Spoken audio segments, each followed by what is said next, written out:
Ma sorcière bien-aimée est l'une des séries qui a marqué l'imaginaire des téléspectateurs et ce, sur plusieurs générations. Drôle et impertinente, la série portée par l'irrésistible personnage de Samantha Stevens, et par son nez, est absolument culte, mais certains la disent maudite. On vous explique pourquoi. En 1966, une ravissante jeune femme blonde fait son apparition à la télévision française venue tout droit d'Amérique. Elle se prénomme Samantha et vit une vie des plus ordinaires avec son mari publicitaire Jean-Pierre. En apparence du moins, car la jolie Samantha, incarnée par Elizabeth Montgomery, appartient en réalité à une société de sorcellerie millénaire dont elle est sortie par amour pour celui qu'elle a épousé. Samantha n'a qu'à faire bouger son museau pour lancer sorts et sortilèges, mais elle a promis à son époux une vie des plus normales.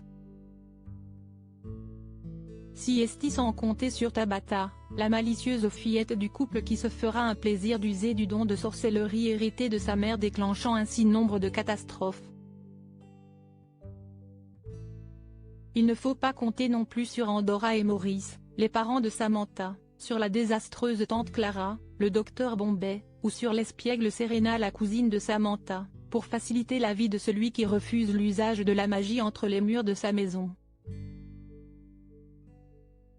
Pauvre Jean-Pierre, rebaptisé Jean-Piètre par sa belle-mère, qui va au fil des 254 épisodes de la série, subir le pire.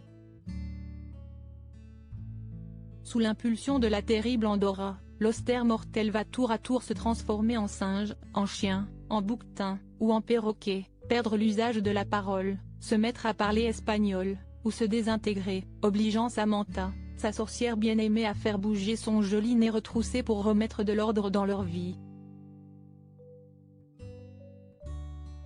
Le destin malheureux des acteurs de la série Ma sorcière bien-aimée, Bewitched en version originale, connaît dès ses débuts un vif succès.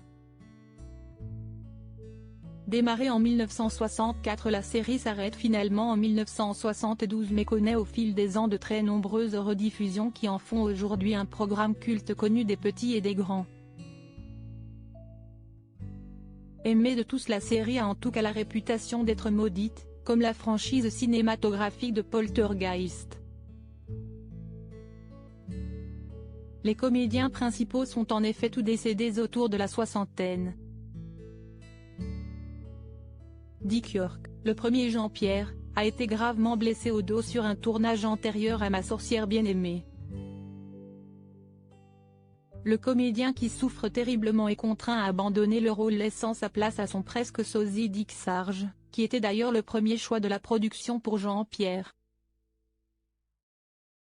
Le comédien meurt en 1992, à 64 ans d'un emphysème. Son successeur n'a pas plus de chance, Dick Sarge décède en effet 2 ans plus tard d'un cancer de la prostate à 64 ans. Début 1995, Elizabeth Montgomery découvre qu'elle est atteinte d'un cancer colorectal. Au mois de mai, elle est emportée à l'âge de 62 ans, laissant derrière elle son époux le comédien Robert Foxworth, Chase dans Falcon Crest, et 3 enfants, Bill, Robert et Rebecca Asher. La première interprète de la voisine Charlotte Kravitz, Alice Pierce, est-elle décédée à 49 ans d'un cancer ovarien en 1966. Agnès Mouret, l'irrésistible interprète d'Enedora, a, elle, disparu en 1974, atteinte d'un cancer de l'utérus.